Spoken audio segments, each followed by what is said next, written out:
वक्रतुंड महाकाय सर्वकोटि समप्रभ निर्विघ्नं कुरु मे देव सर्वकार्येषु सर्वदा।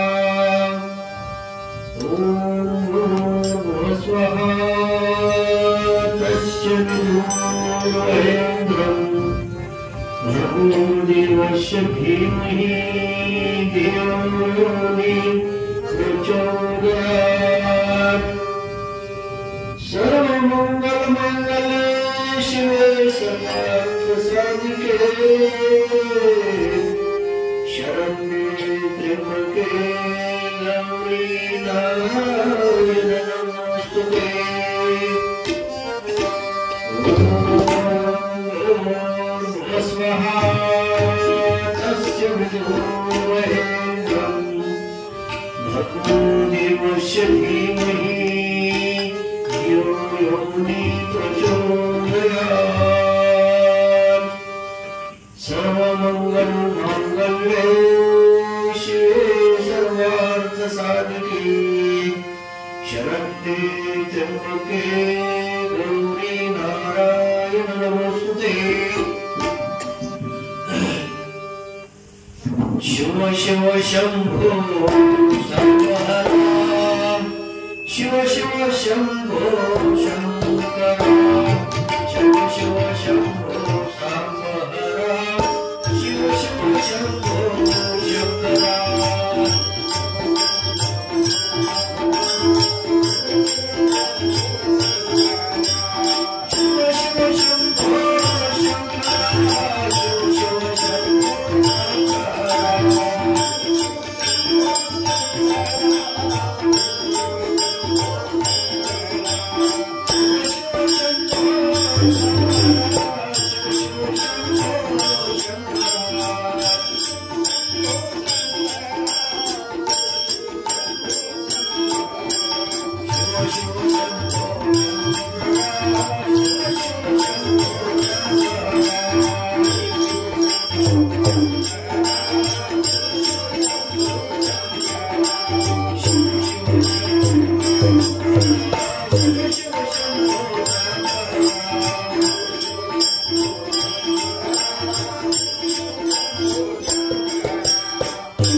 साक्षात् परब्रह्म तस्मै श्री गुरुवे नमः।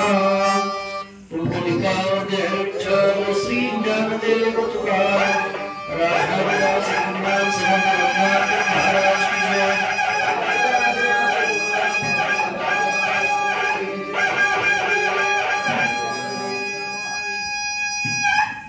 आज परम पावन आणि पवित्र गुरुवर्य रत्नाकर महाराजांच्या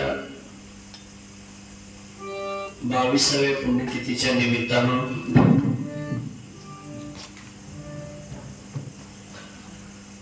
आज सप्ताहास सुरुवात होत आहे। पहिलाच दिवस,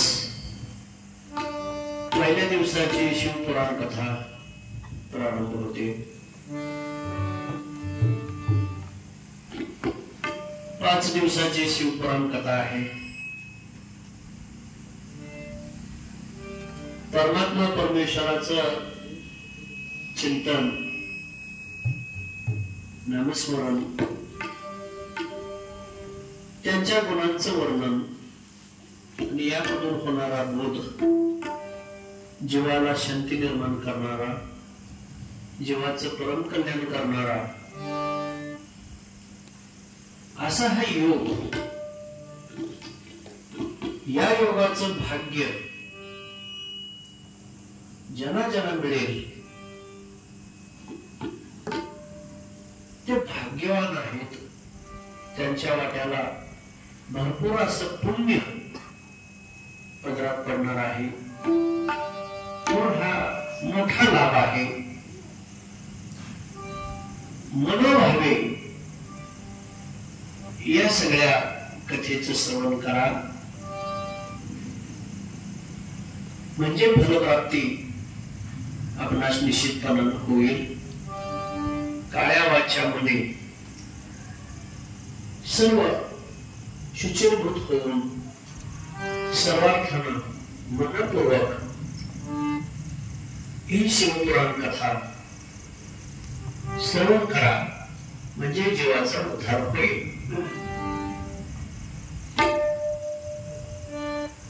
हे शिवपुराण अत्यंतिक अनादी काळापासून आहे। खूप वर्षापासून या शिवपुराण कथेचं महात्म्य वर्णन केलं जातं।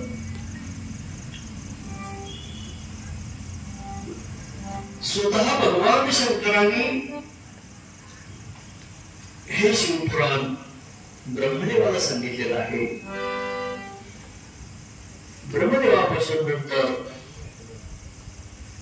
नारद मुनी आहेत, व्यास मुनी आहेत।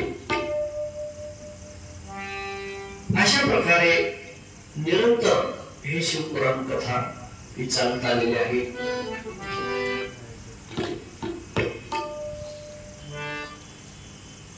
भगवान व्यास मुनी हे ब्रह्मदेवाचे पुत्र आहेत, ब्रह्मजींचे पुत्र आहेत। शुद्ध विषयापोटी फळे रसाळ होते आणि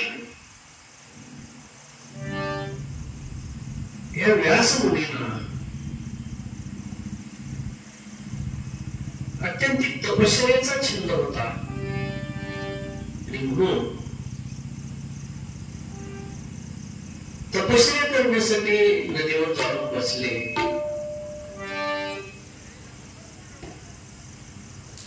आणि ध्यान करू लागले, भगवंताचं परमात्म्याचं चिंतन करू लागले। त्यावेळेला अत्यंतिक असे साधना झाल्यानंतर अशा प्रकारचा संकेत मिळाला की सत्य वस्तूचे चिंतन करा, सत्वस्तूचे चिंतन करा, सत्य वस्तू काय आहे हे जाणून घ्या, अशा प्रकारचा संकेत व्यास मुनींना देण्यात आला. मग सत्वस्तूचा बोध कधी होणार, सत्य वस्तूचा बोध कधी होणार? ब्रह्मजींनी सांगितलं तुला भरपूर अशी तप साधना करावी लागेल आणि मग भगवान शिवजींची तुझ्यावरती कृपा होईल आणि मग भगवंताची कृपा झाल्यानंतर पुढील कार्य सोपं होत आहे. आणि मग भगवंताने व्यास मुनींना आशीर्वाद दिलेले आहेत. त्यांना त्यांच्या तपश्चर्येचं फळ मिळालेलं आहे. आणि हे शिवपुराणाचं जे काम आहे ते तुमच्याही हातून घडावं अशा प्रकारचे त्यांना आशीर्वाद मिळालेले आहेत. ब्रह्माजींचे आशीर्वाद आहेत त्यांच्या पाठीशी. आणि मग हे जे मुख्य शिवपुराण हे खूप मोठं होतं. त्यातून त्यांनी सार अशा प्रकारचं व्यास मुनींनी की आपल्याला सगळं हे शिवपुराण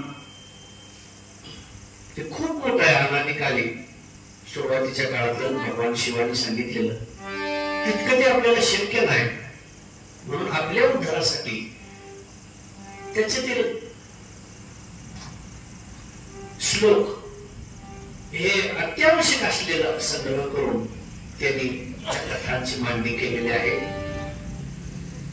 आणि मुख्य जे शिवपुराण आहे ते अत्यंत मोठं आहे. 100 कोटी श्लोकांचं आहे. खूप मोठं शिवपुराण आहे.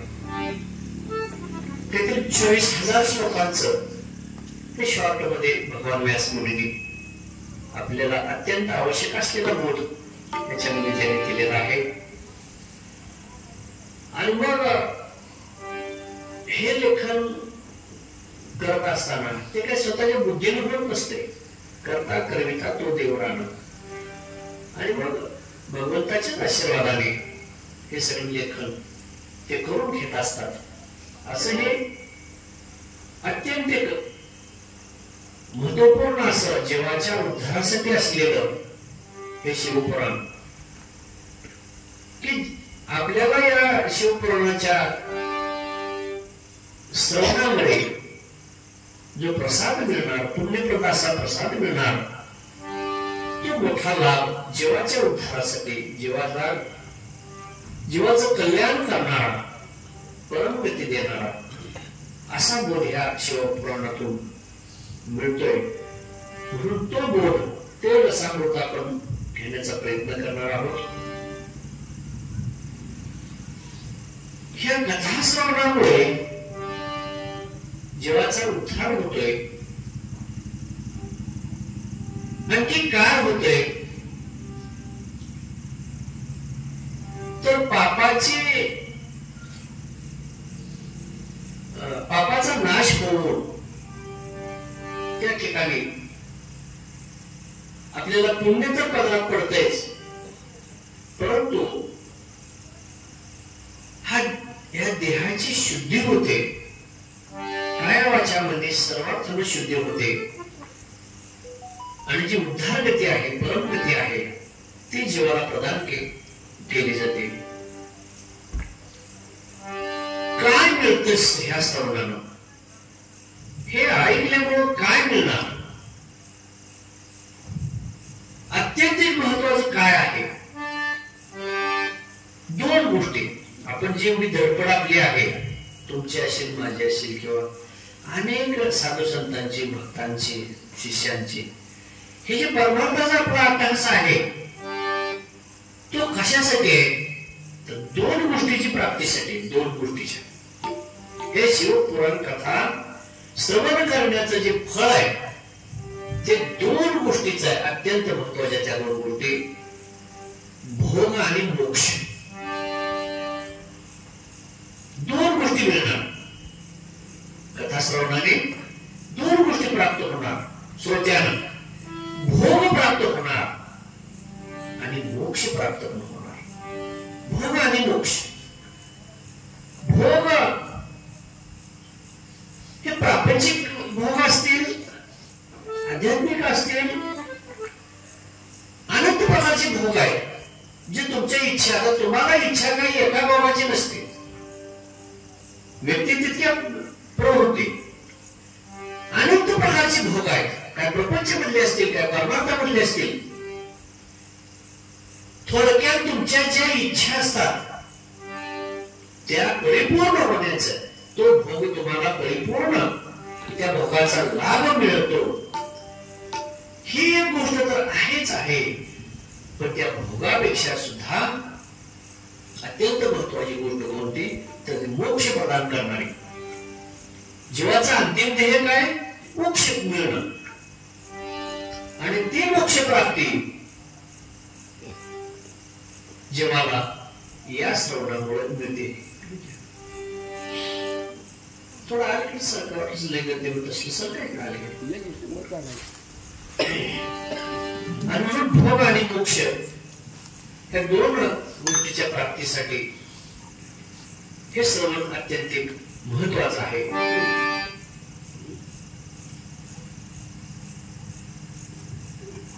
हा भक्तीचा अट्टहास कशासाठी आपला, तर ज्ञान मिळवण्यासाठी. अज्ञान जीवाला ज्ञानाची गरज आहे, अज्ञान संपवाने ज्ञान मिळावं. ज्ञान कधी मिळेल, भक्ती केल्यानंतर ज्ञान मिळेल, भक्ती केल्यानंतर ज्ञानाची वृद्धी होईल, पुण्य वृद्धी होईल. जसं पुण्य संचय वाढेल तसं ज्ञान वाढत जात. आपण भक्ती करायला आपला आळस आहे, ज्ञान संचय होणार नाही.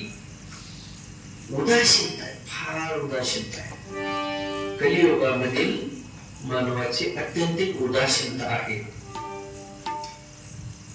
आणि ही उदासीनता त्याचा अज्ञान संपूर्ण द्यायला कारणीभूत आहे, पुण्य वृद्धी न होण्याला कारणीभूत आहे.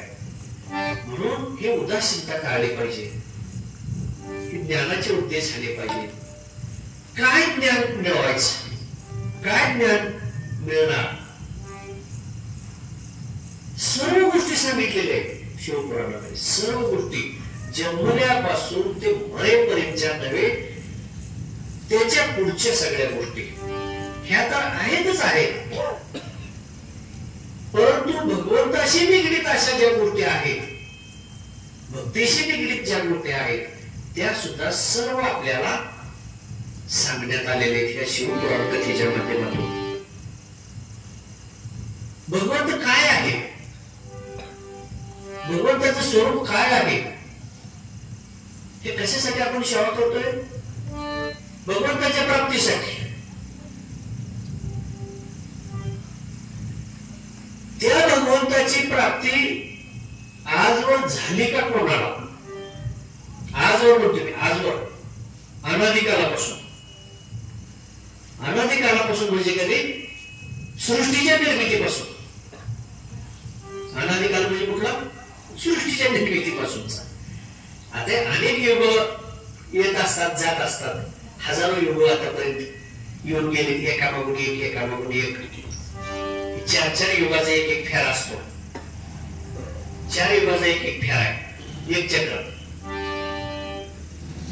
सत्ययुग, त्रेतायुग, त्याच्यानंतर द्वापार आहे, आणि नंतर आता 4थं हे कलियुग चालू आहे. एक फेरा झाला का पण दुसरा फेरा सुरू होतोय. हजारो युग आतापर्यंत येऊन गेलेले, पण आतापर्यंत कोणास भगवान शिवाची प्राप्ती झाली का, भगवान शिवाचं सगळं स्वरूप कळलं का, भगवान शिवांचं दर्शन झालं का, तर त्याचं उत्तर आहे नाही. अनादिकालापासून, अनादिकालापासून कोणालाही झालेलं नाही. भक्त सोडून दे, साधू संत सोडून दे, ऋषी मुनी सोडून दे, आता ह्याच्यापेक्षा तर मोठं कोणी गुण नाहीत. सर्व देव देवता, देव देवता देवी, अनंत देव, अनंत देवता, अनंत देवी, त्याच्यात मुख्य देव ब्रह्म विष्णू महेश हे 3 मुख्य देव. या तिघांना सुद्धा भगवान शिवजींच स्वरूप सगळं कळलेलं नाही म्हणण्यापेक्षा त्याने सुद्धा त्यांना पाहिलेलं नाही. तुम्ही आता झोपेतून उठून येऊन शिवपुराण ऐकल्यावर का लगेच आज लगेच दृष्टांत होणार नाही. लयला पुढं माळाय, मोठी माळाय. आपला नंबर कुठे लागायचा? जगात किती देश, किती देशात किती राज्य, किती राज्यात किती जिल्हा, किती जिल्ह्यात किती तालुका, किती तालुक्यात किती गाव, किती गावात किती माणसं, किती गल्ल्या, किती वाड्या, त्याच्यात घरात किती माणसं आणि त्या घरातल्या माणसात आपला नंबर. एक झाडाचं पान तेवढं सुद्धा नाही, झाडाचं पान एवढी सुद्धा गंधान नाही. मोजायलाच नाही, इसकुटून द्यायला नुसते, इसकुटून फेकून द्यायचं. आपण कोणा तक्रार करतो शेतातला गोळा करून ते ठेवू, हे लागेल काय नाही. काय आहे भगवंताची प्राप्ती ह्याला नाही, मुख्य भगवंताची, परमात्मा परमेश्वराची. तुमचं कुठे टेकायचंय? किती सेवा? सेवा नाहीच, सेवा नाहीच. मग काय घडील कसं केलेलं प्रपंच परमात्मा, घडील कशी केलेली सेवा, घडील कशी म्हणजे काय? झाला वेळ मिळाला जाऊ, गेले गेलं नाही, मिळालं नाही, झालं नाही, हाय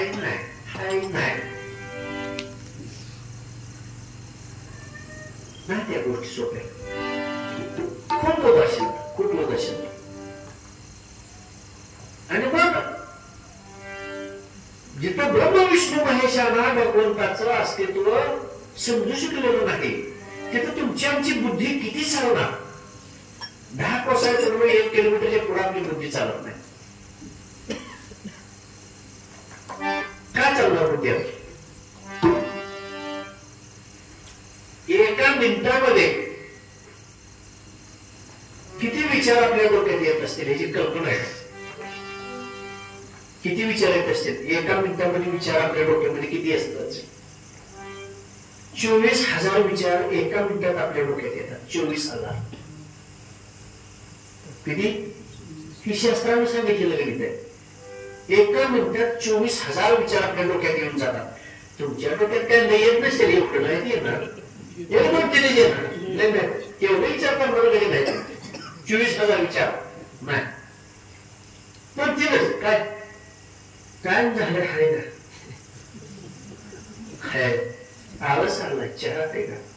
कटाळा आलाय, झोपायची व्यवस्था आहे का? भरायची व्यवस्था आहे का? त्याच्या पलीकडे काय असेल असं वाटत नाही. आजच्या दिवसापुरते भाकरीच पीठ काय का नाही, उद्या बसलेलं नसू दे, एवढंच विचार. 10-5 विचाराच्या पुढे नाही. लय असलं तर मग एखादी पोरगी असली तर त्याचा जावायचा, पोरीचा, त्यांच्या कटकटीचा, पोरापोरीच्या कटकटीचा, घरातल्या गृहकवराचा, 10-5 म्हणजे 5-25 पुढे नाही, 5-25-50 पुढे नाही विचार तुमच्या डोक्यात. 50 मिळवायचं करून सगळं 24,000 विचार इतके एका मिनिटात येऊ शकतात. तेवढे आपण केलेले नसतात. उद्या सुद्धा विचार केलेला नाही. विचाराची गती किती मोठी असते. आज आपण इथं बसल्यानंतर 5 वर्षानंतर, आता 25 साल चालू आहे, तर 2030 सालातल्या आजच्या दिवसाला विचार आपल्या डोक्यात पाहिजे. 2030 सालात, आता 25 ला 2030 चा 26, 27, 28, 29, 30 प्रत्येक वर्षातले विचार आता पाहिजे या क्षणाला. ते किती? चहा पिता तेवढे ते विचार पाहिजे. 30 सालापूर्वी क्षणोक्षणी करावा विचार, इतके विचार सांगितले. पण निरर्थक विचार आपल्या डोक्यात जास्त असतात. आणि मग ही सोपी नाही गोष्ट, भक्ती नाही सोपी, त्याने स्वराची टोळी साधी बोलत नाही. म्हणून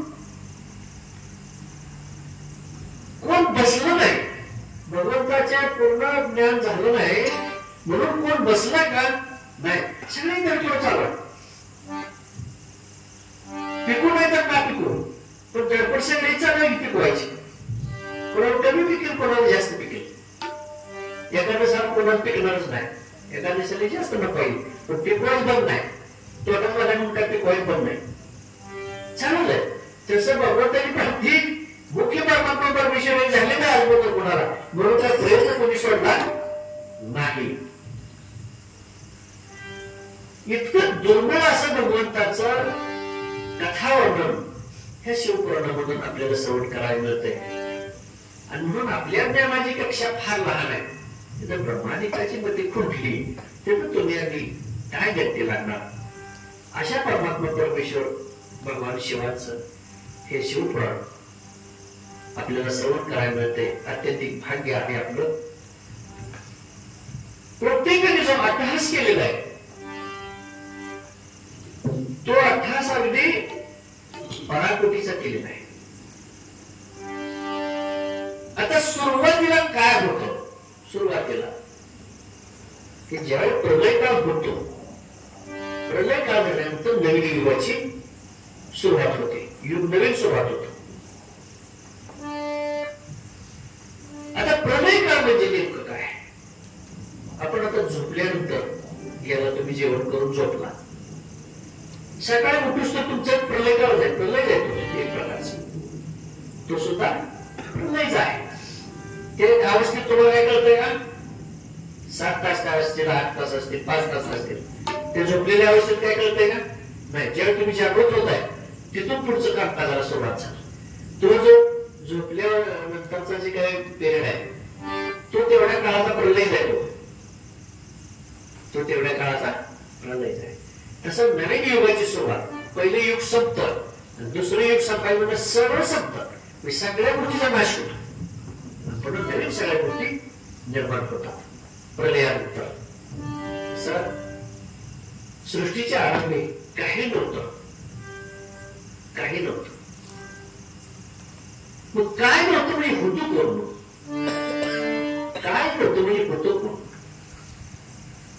तर एकटेच बरोबर होते, एकटेच. आता हा काळ किती वर्षाचा आहे, वर्षाचा नव्हे अनंत युगाचा आहे. वर्षाचा नव्हे अनंत युगाचा आहे तो काळ आहे, अनंत युगाचा, की ज्याचं मोजमाप करता येणार नाही किंवा त्याच अशी संख्या सांगता येणार नाही, इतका तो काळ आहे, अनंत युगाचा काळ. की त्या काळामध्ये सुरुवातीला एकटेच परमात्मा परमेश्वर होते, भगवान शिव एकटेच होते. आणि मग एकटे असताना त्यांना वाटतं आपल्याला गप्पा मारायला कोण नसलं तर वाटतील कोण आहे का, हात तर मारून घेऊया. त्याचा काय येडा, आपला काय येडा, आपल्या येड्यातनं आपल्या घराला लागेल पेढा, त्या येड्यातनं पेढा येते. नाहीतर ते येड्यातनं विचार येत असतात ना, येड्यातनं काय येतात, विचार येत असतात. व्यसन करणाऱ्या लोकांच्या जवळ जाणं हा विषय दूर आहे गोष्ट, पण व्यसन करणाऱ्या लोकांचं मुख जरी पाहिलं तरी अडचण येते, त्रास होतो. इतकं विचित्र अवस्था आहे. म्हणजे संगत किती महत्वाची आहे तुम्हाला लक्षात येईल. आणि जवळ आल्यावर तर मग त्याच्या सगळ्या पोटातलं धोरण ते काढ्या सुद्धा बघायला येते, ते आपल्या अंगाकडे. बेड्यावर असलं तर त्या बेड्याचं सगळं आपल्याकडे येते, तंबाखू खाताना सगळं ते तंबाखू सगळं आपल्याकडे येते, गांजा ओढत असलं त्याच गांजा सगळं येते, दारू पेत असलं दारूला फवार येते, सगळं येते. ते सगळं महत्वाचे. म्हणून कुणाच्या जवळ जावं हा विषय नाही मोठा आहे. कारण आता सापडा जागा, अशा हात लावा जागा नाही, घाण सगळीकडे घाण आहे. हात लावा म्हणजे खाली घाण आहे, बसावं म्हटलं तर घाण आहे, कुठं बसायचं, जावं म्हटलं तर घाणच वेगळ्या पडते सगळं. त्याचा प्रभाव आपल्यावर उमटतो, त्याच्या सहवासाचा. कारण त्याच्या श्वासातनं जे त्याचं पाप बाहेर येणार श्वासोच्छ्वासातनं, त्याचा इफेक्ट आपल्यावर होतो. आणि म्हणून संगत अत्यंत महत्वाची आहे. एकटे असताना हे भगवान शिव त्यांना वाटलं तर आपण एकटंच काय करणार, मग आपल्याला कोणतं जोडीला पाहिजे व्यक्ती. मग त्याने स्वतः मायेची निर्मिती केली. त्याला देवी स्वरूप म्हणा, कोणी देवी म्हणते, कोणी माया म्हणते, कोणी शक्ती म्हणते, त्याचे अनेक नाव आहेत. कोण आबाबाई म्हणेल, कोण देवी म्हणेल, अनेक प्रकारानं त्याला म्हटलं जातं. मुख्य आदिमाया, आदिशक्ती, आदिमाया, आदिशक्ती. देवीला तयार केलं त्यांनी पहिल्यांदा. देवीची निर्मिती केली, मायेची निर्मिती केली, शक्तीची निर्मिती केली. आणि मग आता एकाला लोक झाले, एकाला लोक झाले. दोघे सहवासात असताना त्यांना वाटायला लागलं, कुणाला भगवान शिवजीनं वाटायला लागलं. काय वाटायला लागलं, आपल्याकडे सुद्धा आपण कसं करतो, रामायणातला एक उल्लेख आहे. राजा दशरथाच्या दाढीचा एक केस पांढरा झाला, एकच केस, लय नाही. त्याने विचार केला, आपण आता वय वाढले, मग आता आपण कारभार करायचा नाही, हे कारभार कोणाकडे तरी सोपवायचा आणि त्यातून निवृत्ती घ्यायची. आणि मग त्याने प्रभू रामचंद्राला अभिषेक करायला ठरवलं, गादी द्यायला ठरवलं. ते पुढचं रामायण आपल्याला सगळं माहित आहे. तसं भगवान शिवजींना वाटलं की म्हणजे आपण दोघं मिळून निवांत होऊया, मग आपण सोपवूया म्हणजे कोणाकडे सोपवून टाकू म्हणजे. आता कोणाकडे सोपवायचं, कोणतं पाहिजे ना ते ताब्यात घ्यायला, चालवायला कोणतं पाहिजे. असता तर दिला असतं ना, पण नाही ना कोण देतं. नाही म्हणतात निर्माण करावं लागते, निर्माण करावं लागते. आणि मग स्वतः भगवान शिवाने विचार केला की आता काय करायचं. मग ब्रह्मा विष्णू महेशांची त्यांनी निर्मिती केली. ब्रह्माची निर्मिती केली, विष्णूची निर्मिती केली आणि रुद्रांची निर्मिती केली, तिघांची निर्मिती केली. ही तर तुमची गपलत अशी होते की शिवन शंकरन सांब सदाशिवन ह्यातलं घोळ रुद्र ह्यातलं घोळ कळत नाही लोकांना सगळ्या. तर मुख्य परमात्मा परमेश्वर जे शिव आहेत ते त्यांचं स्वरूप वेगळं, आणि त्याने हे निर्माण केलेल्या रुद्र महेश त्यांना नंतर ही नाव निर्माण झाली. आणि मुख्य पहिल्यांदा जे आहे ते मुख्य शिवस्वरूप हे वेगळं आहे. आणि मग ब्रह्म विष्णू महेशाची निर्मिती केली.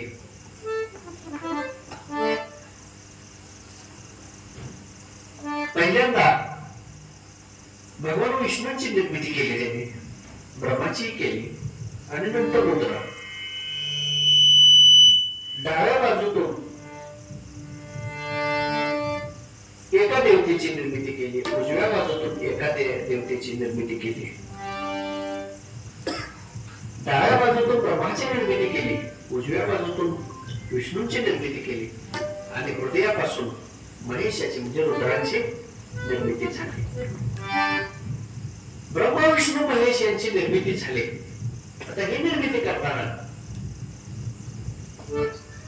हे अयोनी समोर ही सगळी निर्मिती आहे. तर शरीराच्या भागाला अमृत लावून त्या अमृतातून विष्णूंची निर्मिती केलेली आहे. शरीराच्या अंगाला अमृत लावलं आणि त्या अमृतातून भगवान विष्णूंची निर्मिती केली. त्याच पद्धतीनं ब्रह्माची निर्मिती झाली. पहिल्यांदा विष्णूंची निर्मिती झाली. विष्णूंची निर्मिती झाल्यावर पहिल्यांदाच त्यांची निर्मिती झाली. निर्मिती त्यांनी केलेली आहे, पण भगवान विष्णूंना सुद्धा ते दिसलेले नाहीत. निर्मिती केली. निर्मिती केल्यानंतर पहिलं काहीच नव्हतं तिथं, फक्त पाणी होतं. काय होतं? फक्त पाणी. जेवच होतं सगळं, जिकडं बघेल तिकडं पाणी. आणि मग सगळीकडे पाणीच पाणी होतं. म्हणून हे भगवान विष्णू त्या पाण्यातच जास्त काळ थांबून राहिले निद्रित अवस्थेत. नार म्हणजे पाणी आणि आयन म्हणजे त्या ठिकाणी राहणं. पाण्यात राहत होते म्हणून त्याला नारायण असं नाव पडलं. भगवान विष्णूचं नारायण हे जे नाव आहे ते पाण्यामध्ये राहत होते निद्रित अवस्थेत, म्हणून त्याला नारायण हे नाव विष्णूला मिळालं गेलं. आणि मग ब्रह्माची निर्मिती झालेली, विष्णूची निर्मिती झालेली. आणि मग विष्णूची निर्मिती झाल्यानंतर नंतर पुन्हा ज्यावेळी ब्रह्माची निर्मिती झाली त्यावेळी ती निर्मिती करून त्यांनी काय केलं? भगवान विष्णूंच्या नाभी कमळामध्ये ब्रह्माला ठेवलं. बिंबीच्या देठापासून जे कमळ उत्पन्न झालंय त्या कमळामध्ये ब्रह्मदेवाला ठेवलं. बराच काळ ब्रह्मदेव त्या नाभी कमळामध्ये होते. आणि मग या कमळाचा जो देठ होता तो इतका लांब लचक होता की त्याला अंत त्याला काय कळेना, आणि आपण कुठे आहे कोण आहे काहीच कळेना. आणि मग ते सारखे फिरायला लागले त्या देठातून, पण त्याला काय लक्षात येणार. आपण बाहेर यायचं विनय केला ना, आत काय कळेना, नेमकं वरचं कट कुठं आहे खालचं कट कुठं काय कळेना. आणि मग त्याची ती धडपड ऐकून त्याला संदेश मिळाला की तप करो. ज्ञान मिळायचं असेल तर तप केल्याशिवाय मिळत नाही. म्हणून संदेश त्याला देण्यात आला, आकाशवाणी संदेश देण्यात आला की तप कर. आणि मग तप केल्यानंतर तुला ज्ञान मिळेल. ज्ञान मिळाल्याशिवाय तुला पुढचं काय करणार नाही. मग तप करायला लागले. तप करायला लागल्यानंतर ज्ञान वाढत चाललं. तरी पण त्याला मुख्य ज्ञान काय लवकर प्राप्त होईना. जे ब्रह्मज्ञान आहे ते काय लवकर मिळेना. आणि मग बराच काळ लागला अशा ह्याच्यामध्ये. पुन्हा संदेश दिला की जास्त तुला ते तप करावं लागणार आहे. आणखी भरपूर तप केलं. आणि मग हे होत असताना जे परिपूर्ण झालं तपश्चर्या, बोध झाला त्यांना. आणि नंतर इकडं नारायण निद्रिस्त अवस्थेत आहेत. ब्रह्मजी नंतर फिरायला लागलेले. फिरत फिरत फिरत ते पण एकटेच होते. फिरत फिरत फिरत त्याने भगवान विष्णू जवळ गेलेले ब्रह्मदेव. आणि भगवान विष्णू जवळ गेल्यानंतर त्यांनी बघितलेलं आहे की पहिल्यांदाच बघतायत श्रीहरींना, आणि ते झोपलेले आहेत निद्रिस्त अवस्थेत. आणि ते त्याला म्हणतायत उठा, मी आलोय. ब्रह्मदेवाला वाटलं हे माझे शिष्य आणि झोपलेले. भगवंताने बघितलं ज्यावेळी ब्रह्मदेव पुढे उभा आहे. श्रीहरी त्यांना म्हणतात वत्सा तू कुठून आलास, कुठं होतास. वत्सा म्हणजे मुला. हे मुला तू कुठं होतास आणि आता कुठून आलास. ते म्हणते मी तुमचा बाप आहे, तुम्हीच मला म्हणताय वत्सा मी कुठून आलो. तुम्ही माझा मुलगा आहे, मी जगाचा मालक आहे. ब्रह्मदेवाला काय वाटते मी जगाचा मालक आहे, तुम्ही मलाच शिष्य म्हणताय कसं. आणि वत्सा कसं म्हणताय, तर तुम्हीच माझे पुत्र आहात, तुम्ही असं कसं म्हणताय, म्हणजे दोघांचा वाद सुरू झाला. आणि मग ही श्रेष्ठत्वाची लढाई सुरू झाली. श्रेष्ठत्वाची लढाई, ब्रह्मा आणि विष्णूंची श्रेष्ठत्वाची लढाई. आता कोण श्रेष्ठ, म्हणजे अगोदर कोण, मी अगोदर तुम्ही अगोदर, मी तुम्हाला निर्माण केलं तुम्ही मला निर्माण केलं. आता दोघांनी कुणी कोणाला निर्माण केलेलं आहे बघा. भ्रम किती मोठा असतो. एवढे मोठे परमात्मा परमेश्वराला जर भ्रम होत असेल तर आपल्याला त्याच किती म्हणजे आपण मागा आहोत हे लक्षात येईल. त्याला स्वतःला माहित नाही आपल्याला कुणी निर्माण केलं. तिथे जर वाद सुरू झाले त्यांचे श्रेष्ठत्वावरून वाद, आणि मग इतका वाद पेटला की त्याला काय कळेना आता काय करायचं. त्याने दोघांनी ठरवलं. काय ठरवलं, त्यात एक कसं मिटणार, सहज मिटणार नाही. म्हणजे श्रेष्ठत्वावर लढाई इतकं मोठं भांडण झुकलं त्यांचं. आणि आपल्याला माहित आहे जेव्हा भांडण सुरू होतं ते अज्ञानातून सुरू होतं.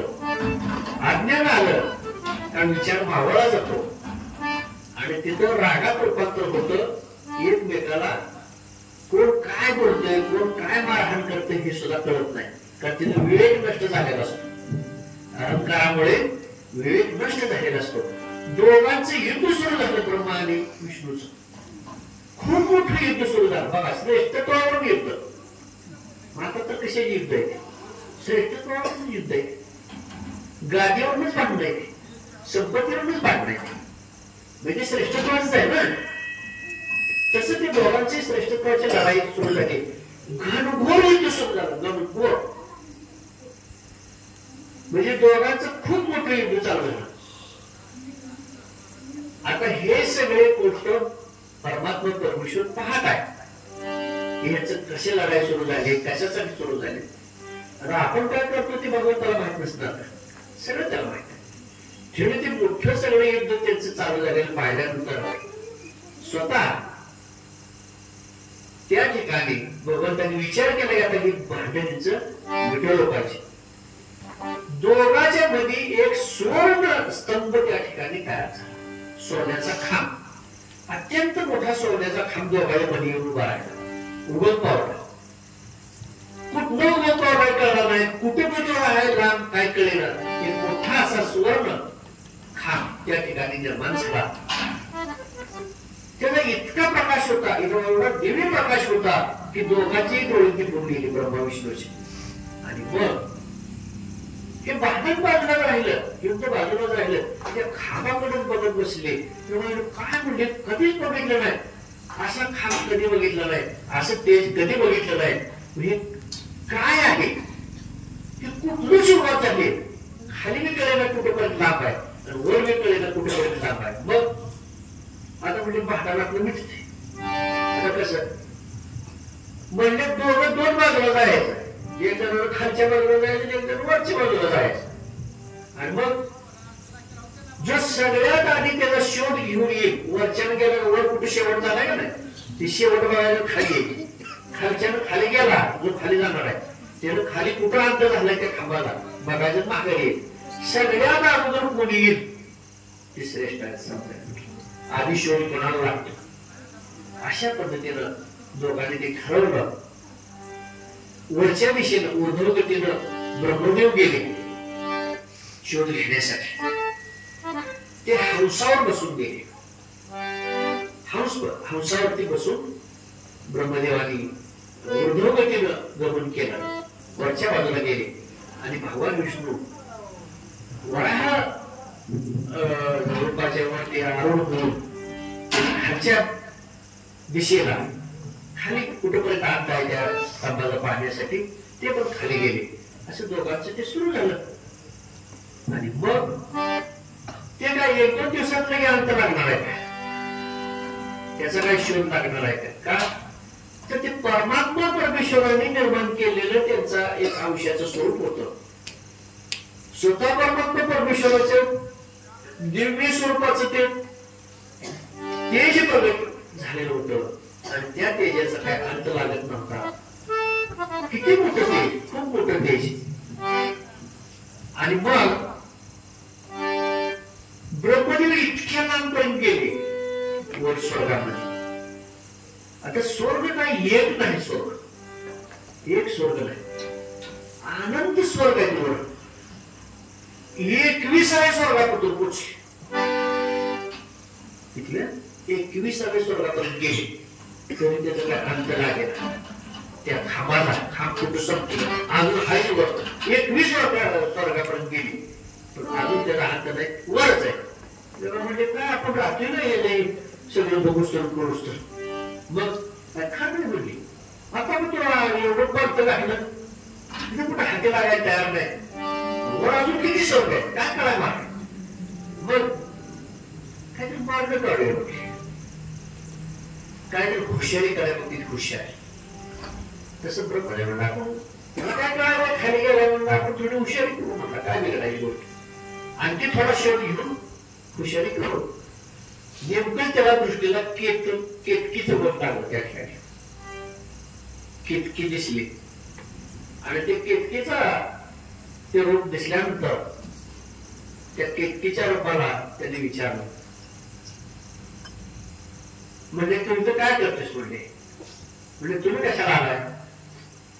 म्हणजे माझे काम आहे म्हणजे ते कामाचा शोध घ्यायला मी फिरतोय. ते खाप कुठं कुठं काय मला काय लहानच लागेल नाही देतात. मग माझे काम म्हणजे आमच्या दोघात शर्यत लागली. जो बघून येईल ते श्रेष्ठ होणार आहे. मग मला श्रेष्ठत्व मिळते, मी मोठा होते. मग तो एक काम करायचं. काय काम करायचं, तो साक्षी द्यायची. काय साक्षी द्यायची, मी म्हणणार मी अंत बघून आलो त्या खांबाचा, स्वर्ण खांबाचा मी अंत म्हणजे शेवट बघून आलोय. खरं का खोटं, तो म्हणायचं खरं आहे की बघितलं. साक्षीदार नको म्हणजे केलं साक्षीदार केलं ब्रह्मदेवा. आणि दोघं खाली. आणि मग श्रीहरी भगवान विष्णू खाली खूप लांबपर्यंत गेले होते पण त्याला काही शोध लागेना. हे परत आले ब्रह्मदेवानी केतकी. भेट झाली ब्रह्म विष्णूंची. आणि मग दोघं एकमेकाला विचारायला लागले, तुम्ही पाहिला का अंत. श्रीहरी खरं बोलले, भगवान विष्णू खरं बोलले की मी खाली खूप लांबपर्यंत गेलो पण मला खांबाचा अंत लागला नाही. आणि तुम्हाला मी बघून आलो म्हणजे तुम्हाला कसं काय लागलं. मी वरच्या बाजूला वरचं जण बघून आलो, शेवट झाला तिथे कुठं लागला. असं कसं काय मला काय लागलं नाही तुम्हाला कसं काय लागलं. मी बघून आलो म्हणले. आधी तुमची आलो म्हणजे तुम्हाला अजून लागलं नाही. खरं का खोटं, काय केतकी आले सगळं म्हटले. तिला विचारा म्हटले. म्हणजे खरं नाही म्हणतोय ते अगदी बरोबर आहे. म्हणजे त्याने सगळं संपलेलं बघितलं. शेवट जिथं झाला ते बघितलं. म्हणजे केतके पण खोटं म्हटले, खोटी साक्षी दिली. खोटी साक्षी कधीही द्यायची नसते. पण कसं आहे ते घडत असते गोष्टी आणि त्याच्यातून गोष्टी घडत असते. आणि मग आता म्हणले आता कोण श्रेष्ठ दोघात. मी अंत पाहिला सोळा खांबाचा.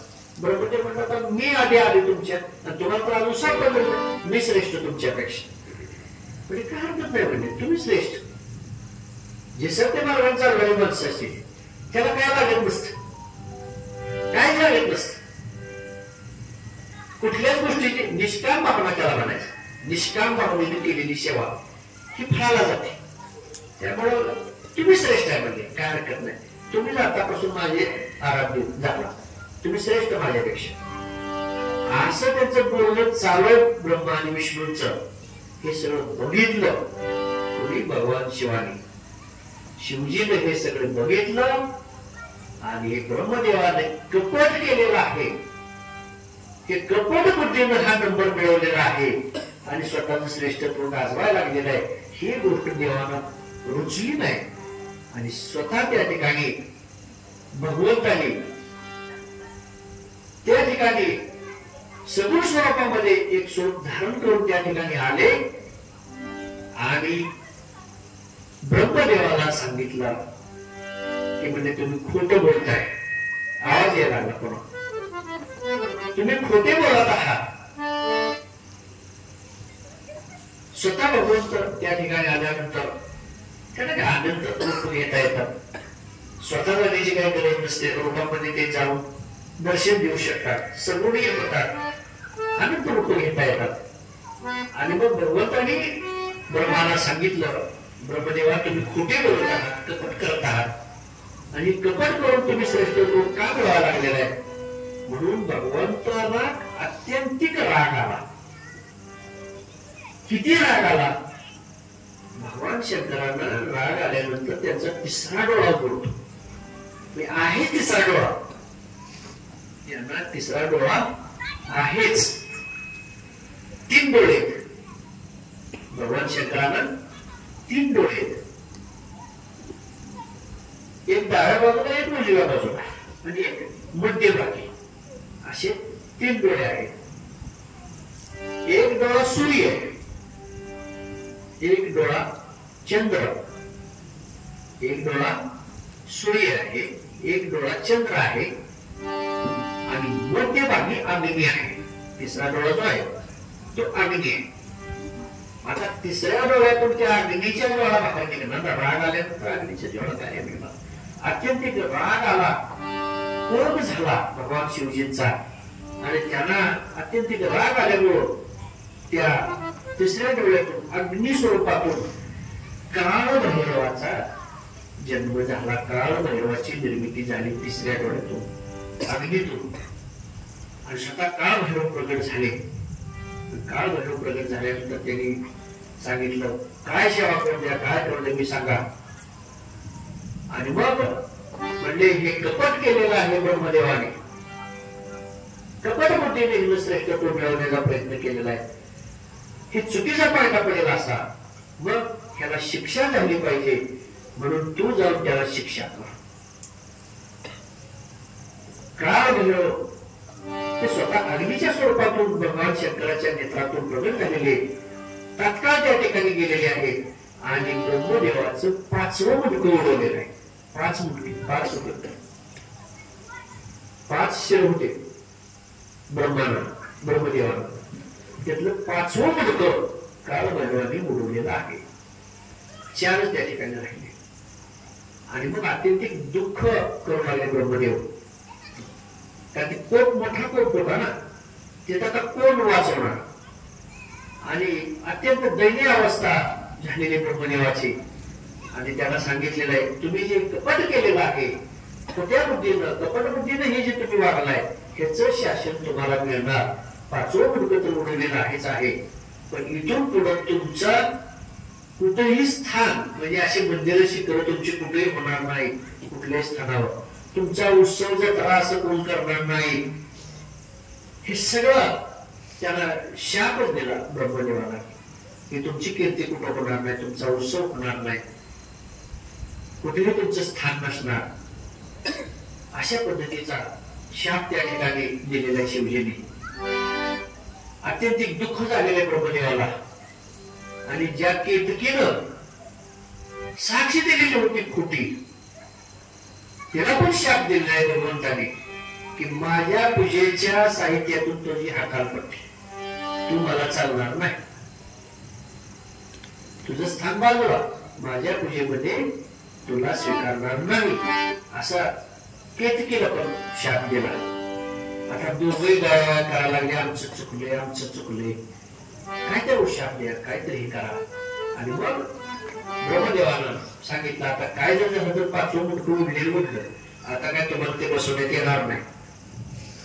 मग आणखी एक छोटीशी शिक्षा तुम्हाला होणार. काय शिक्षा होणार? तुम्हाला जर ही माफी करायची असेल, प्रायश्चित्त घ्यायचं असेल, पुढचं वरदान मिळायचं असेल, उशाप मिळायचं असेल, तर आणखी एक शिक्षा तुम्हाला भोगावी लागणार. काय भोगावं लागणार? की तुम्ही 2 हात जोडून असा नमस्कार करायचा, डोक्यावर हात ठेवायचे, नमस्कार करून, चुकले म्हणून, आणि हात डोक्यावर ठेवून तुम्ही काय चूक केली हे बोलायचं तोंडाने. किंवा मी असं असं खोटं वागलो, मी कपट केलं, मी यांना बसवलं, जे काय केलं की तुम्ही सांगायचे, हात देऊन डोक्यावर. आणि असं जगात फिरायचं, म्हणजे जगात फिरायचं. जसं माझं आरोपीने धिंड करते ना पोलीस लोक, मोठमोठे आरोपी धिंड करते, तसं ब्रह्मदेवाला सांगितलं डोक्यावर हात देऊन तुम्ही प्रत्येक माणसाला जायचं म्हणायचं, विचार काय झालं काय मी असं केले म्हणायचं. जे केलेलं पाप आहे ते त्याला सांगायचं. असं करत गेल्यानंतर तुम्ही केलेलं पाप फिटणार आणि मग तुम्हाला उशाप त्या ठिकाणी मिळणार. म्हणजे विचार करा, भगवंत असताना देव असून ब्रह्मदेवाला त्याच्या चुकीबद्दलचं शासन मिळालं. आपण किती मोठ्या शिक्षेला पात्र होईल हे जे गणता करता येणार नाही. तिथं सुट्टी नाही भगवंतापाशी. अपराधाला क्षमा नाही, त्याला शिक्षा भोगावीच लागते. आणि म्हणून नंतर बघा त्यांचे पाप कमी झालं, शरण आले भगवंताला.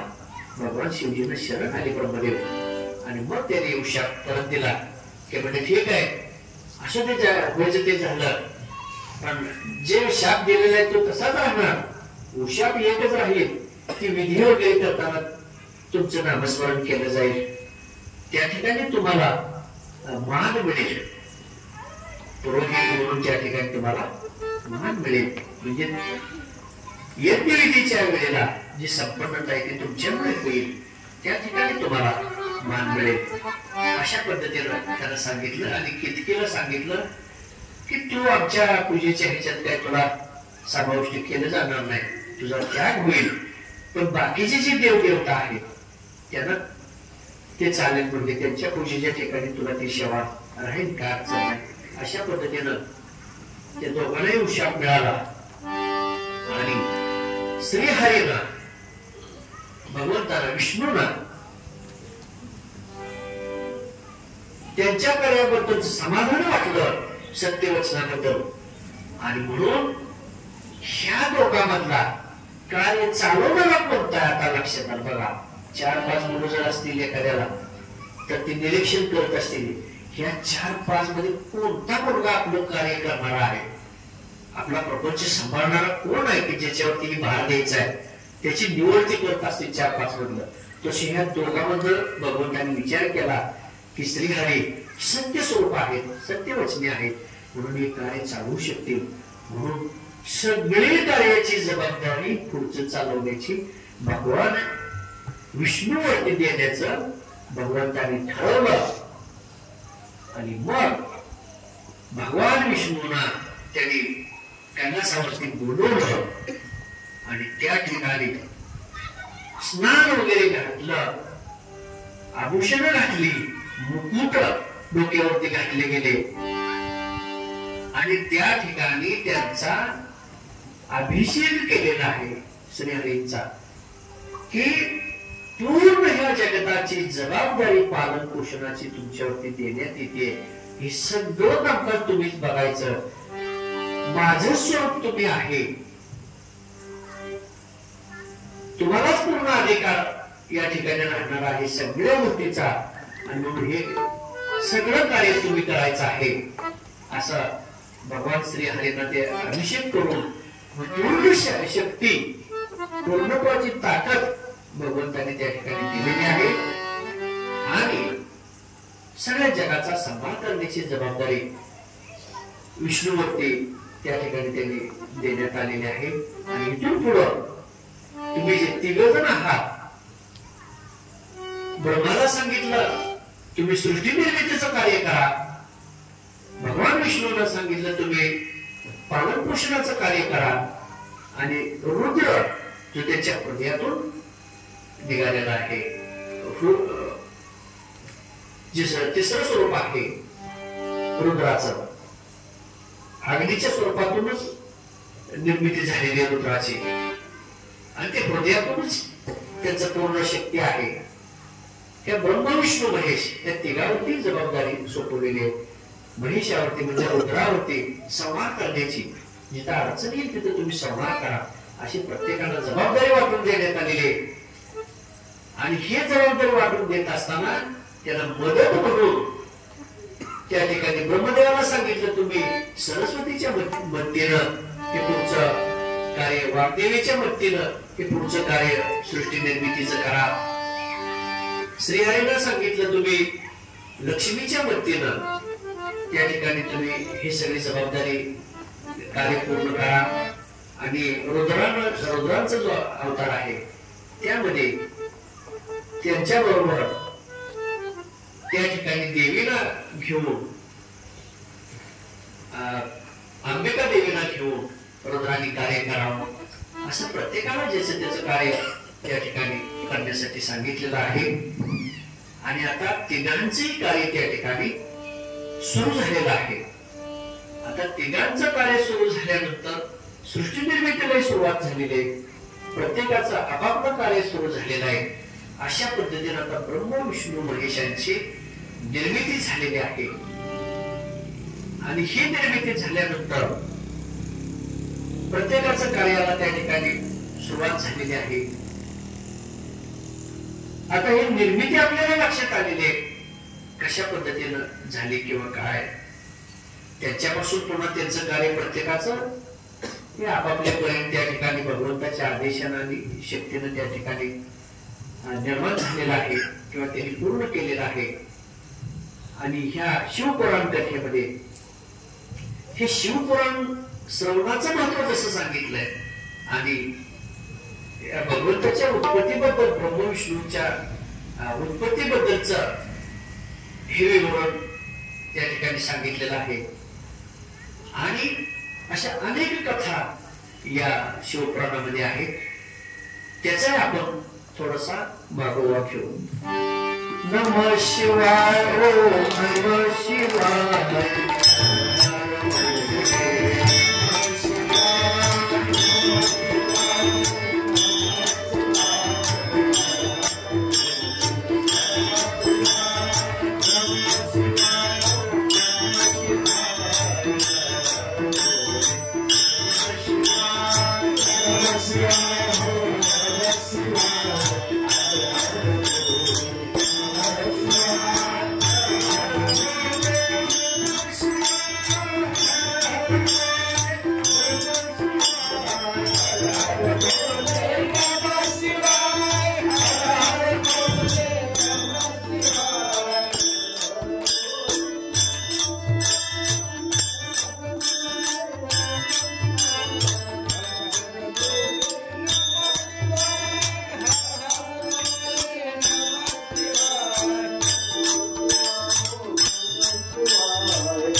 कसा पोचतो, कसा लाभ मिळतो या जीवाला, या संबंधीच्या काही कथा सांगितलेले. त्यातलीच एक कथा अनंत कथा आहे. आणि त्यातील काही महत्वाच्या कथा त्या ठिकाणी आपण पाहणार आहोत. आणि ह्या कथा सगळ्या विरोध करत असताना त्यातील जो बोध आहे तो बोध आपण घ्यावा लागतो. त्यातील सार आपण लक्षात घ्यावं लागतं. आणि ते सार समजताना त्याची महत्वाची गोष्ट आहे. बिंदू आणि चंचुलाचं एक छोटीशी कथा या शिवपुराणामध्ये आलेली आहे. कशा पद्धतीनं आपण जीवन करत असतो प्रपंच असेल परमार्थ असेल आणि ते करत असताना आपल्या लक्षात येत नाही की आपण नेमकं काय करतो काय करायला पाहिजे आपल्या लक्षात येत नाही परमार्थापासून आपण दूर राहतो भक्तीपासून ज्ञानापासून दूर राहतो आणि आपल्या हिताला आपण मुक्तो आणि मग सगळी वेळ निघून गेल्यानंतर त्या गोष्टी लक्षात येतात म्हणून सांगितले क्षणोक्षणी करावा विचार प्रत्येक क्षणाला विचार करायला सांगितलं आपल्याला हा विचार अत्यंत महत्वाचा आहे आणि मग हे असेच दुर्योगाने चेचुला हे पती पत्नी याच्या संबंधात असलेली कथा हा ब्राह्मण कुळात जन्मलेला आहे परंतु तो ज्या परिसरामध्ये वावरतोय ज्या गावामध्ये वावरतोय तिथे चांगल्या गोष्टी फार कमी होत्या वाईट गोष्टी जास्त त्या ठिकाणी घडत होत्या परिसरामध्ये आजूबाजूला पण आपण राहतो ते ठिकाण सुद्धा अत्यंत दुःखद असतं आणि मग ते असं गाव होते त्या ठिकाणी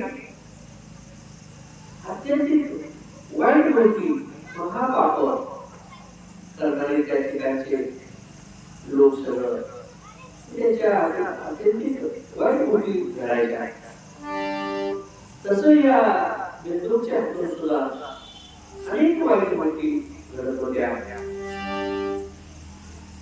अनेकांना फसवाफसवी करायचे अनेक लोकांना त्रास द्यायचा जवळ क्षेत्र बाळगायची चांगलं काही कर्म करायचं नाही परस्त्रीगमन वेश्यागमन मद्यपान अनेक गोष्टी अत्यंत वाईट गोष्टी त्या जास्त त्या ठिकाणी त्याच्या घडत होत्या सुंदर अशी पत्नी होती ही चेचुला परंतु आपल्या पत्नीकडे सुद्धा त्याला पाहायला वेळ नव्हता आणि ह्या वाईट कर्मामध्ये तो त्या ठिकाणी आपला सगळा वेळ घालवतो अनेक वेळा आपल्याला स्वतःला आपला विसर पडतो घरातील लोकांचा विसर पडतो महाराजांचा विसर पडतो भगवंताचा विसर पडतो गुरूंचा विसर पडतो पहावे आपल्याच्या आपण या आपण काय करतो आपल्या लक्षात आलं पाहिजे तसा हा बिंदू ब्राह्मण तो काय करतो एवढ्या श्रेष्ठ कुळात जन्माला येऊन सुद्धा तो काय करतो त्याला लक्षात येतो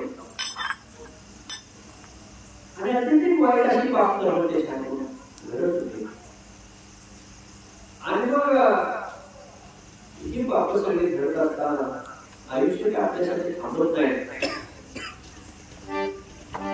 आणि मग पत्नीने विचार केला त्या चेतुलानं त्याच्या तिकडं आज सुधारणा होईल उद्या सुधारणा होईल पण त्याच्यात काही सुधारणा घडू शकली नाही हा वाईट वागण्याचं काही थांबवत नाही असं लक्षात आल्यानंतर त्या चेतुलाने ह्याच्यासारखं वाईट वागायला ठरवलं जे वाईट करते म्हणून आपण वाईट करायचं काय मोठं नाही दुसरा वाईट म्हणून आपण वाईट होण्याची गरज नाही पण या अज्ञानात अशा गोष्टी घडतात म्हणजे हे चेतुला दुसरा तो अत्यंत वाईट असे कर्म करतोय आपण वाईट कर्म करायचं नाही तो वाईट वागतोय आपण वाईट वागायचं असं ठरवलं आणि ती तुला वाईट वाटत करू लागली आयुष्य कोणाचं थांबत नाही आणि मग नंतर पुढच्या टप्प्यामध्ये ह्या विधव ब्राह्मणानं एका शूद्र जातीतील स्त्री बरोबर विवाह निर्वाह केला आणि मग नंतर तर मग थोडा धर्माच्या विषयी हे नाटक संपूर्ण काळाचं बाजूला गेलं आणि ही चर्चा होती ती आपल्या मुलाबाळांना जरी सांभाळ करत त्यावेळी वाईट परिस्थिती येते कुटुंबावर आई वडील असतात वडिलांना ध्यान द्यायचं सोडून दिलं तर ते आईला काही करून टाकता येत नाही कोणीतरी त्यांना ध्यान देऊन सांभाळावं लागतं तशी अवस्था झाली आणि आता सगळी जबाबदारी घ्यायची केली होती पती मला बाळाची तर ते लग्न करून त्यांची गेला येऊ आणि मग चेंचूला त्याच्या मुलाबाळाला सांभाळत त्या ठिकाणी होती पण तिचे अनेक वाईट कर्म त्या ठिकाणी झाली मनुष्य चांगला कर्म करत असला वाईट कर्म करत असला तर कायद्याला संधीमुळं काय गोष्टीचा लाभ किंवा काय गोष्टीची हानी होते त्या पद्धतीनं एक योग आल्यानंतर किंवा आपलं सुखरूप फळ आल्यानंतर एखादी चांगली एक गोष्ट आपल्या वाट्याला येते किंवा आपल्या भाग्याचा क्षण जवळ येतो की त्या ठिकाणी भाग्य पाळलं पाहिजे वाईट असेल तर चांगला मार्ग सुचतो दुःख असेल तर सुटून मिळतं काय ना काय तिथे मार्ग लागत असतो पण कुठेतरी पुढे आपल्या वाट्याला आले आणि त्या पद्धतीनं असंच गोकर्ण क्षेत्राच्या ठिकाणी भगवान शंकराच्या ते पुण्यपावन क्षेत्राला जाण्यासाठी लोक निघाले होते तिथे उत्सव होता मोठा आणि त्या उत्सवाला जाण्यासाठी अनेक लोक निघाले होते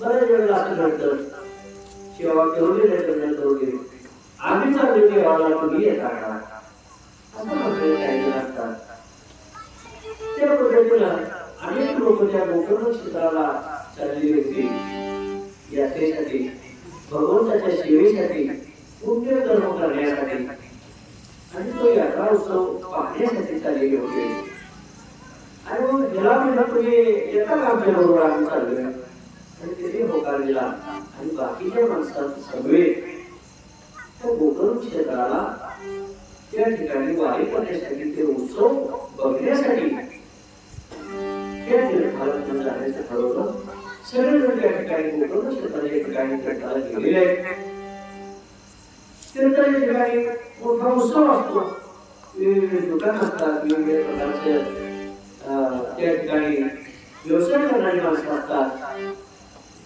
खाण्यापिण्याची हॉटेल असतात अनेक प्रकारचे सगळे त्या ठिकाणी असते आणि त्या ठिकाणी मंदिरामध्ये अनेक ठिकाणी प्रवचन कीर्तन त्या ठिकाणी चालू होती एका मंदिरामध्ये त्या ठिकाणी शिवपुराण एक ब्राह्मण बुवा शिवपुराण त्या ठिकाणी सांगत बसलेले होते आणि मग मी चर्चला त्या ठिकाणी गेल्यानंतर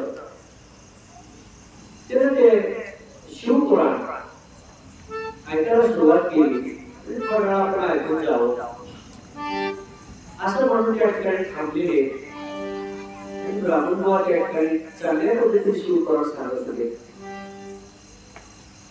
शिवपुराणामध्ये कथाभाग असा आला की मनुष्य जो पाप करतोय अपराध करतोय त्याला त्याच्या अपराधाची शिक्षा मिळते त्याला पापाची शिक्षा भोगावी लागते आणि काय पाप केल्यानंतर काय शिक्षा आहे याचं वर्णन तो पंडित त्या ठिकाणी करत होता सांगत होता आणि मग त्याने ते सगळं सांगितलेलं आहे की परपुरुषाशी त्या ठिकाणी सगळं केल्यानंतर वाईट कर्म केल्यानंतर वाईट वर्तणुकीचं काय फळ आहे काय शिक्षा आहे हे तो विवरण पंडित सांगत होता ब्राह्मण बुवा सांगत होता आणि ह्याची मोठी शिक्षा आहे मोठ्या नरकी आपल्याला एक पूर्णपणे त्या ठिकाणी भोगावं लागतील आणि त्याचं कोणीही सोडवायला येणार नाही त्या सर्व शिक्षा आपल्याला भोगाव्या लागतात हे सगळं वर्णन तिला स्वतःच्या चुकाबद्दलचं सगळं वर्णन त्या ठिकाणी ऐकायला मिळालं आणि मग तिचे डोळे उघडले. त्या अनेक वाईट कर्म केले. आता याच्यातून आपली सुटका कशी होणार? त्या पापाचं प्रायश्चित्त आपण कसं बघायचं, कशी सुटका व्हायची याचा विचार ते मनामध्ये करू लागले. आणि मग ती पोथी संपल्यानंतर त्या ठिकाणी ब्राह्मणोवाचं त्याचं दर्शन घेतलेलं आहे आणि त्याला विचारू लागलेले आहे, तुम्ही जे जे काही सांगितलं त्या पद्धतीची अनेक वाईट कर्म माझ्या हातून घडलेले आहेत. आता मला खूप पश्चाताप करावा लागलेला आहे. माणसाला जीवनात उद्धार होण्यासाठी एवढी मोठी पुष्कळ झाली, एवढी काय उपवास नको काय काय काय नको एकच शब्द कोणता शब्द? प्रायश्चित्त. जर आपल्या हातून काय वाईट घडलेलं असेल तर त्या वाईट कर्माचं तुम्हाला मनाला प्रायश्चित्त घेण्याचं ठरवावं लागतं. ही जी मनाची अवस्था तुमची झालेली असते की मी चुकलेलो आहे, माझ्या हातून हे पाप घडलेलं आहे, मी अपराधी आहे, मला क्षमा करा आणि त्या पाप कर्मातून मला मुक्त करा असं म्हणून जो शरण जातो याचा उद्धार होतो. प्रायश्चित्त घेणं. नाहीतर 100 चुका झाल्या, मी काय चुकलोच नाही, लय कुठली कुठे चुका आहे, बाकीच्या डोक्याचे डोळे केली, माझ्या डोक्यानं काय होणार आहे, चूक आहे त्याचं प्रायश्चित्त घे. तसं चतुराने ठरवलं आणि ब्राह्मण वापरलं, त्यानं माफी मागितली की मला या माझ्या चुकीबद्दलचं जे प्रायश्चित्त आहे ते आता लक्षात यायला गेलं आहे घेण्यासाठी, तर माझी सुटका करून घेण्यासाठी, माझ्या जीवाला उद्धार करण्यासाठी मला काय करावं लागेल हे तुम्ही सांगा.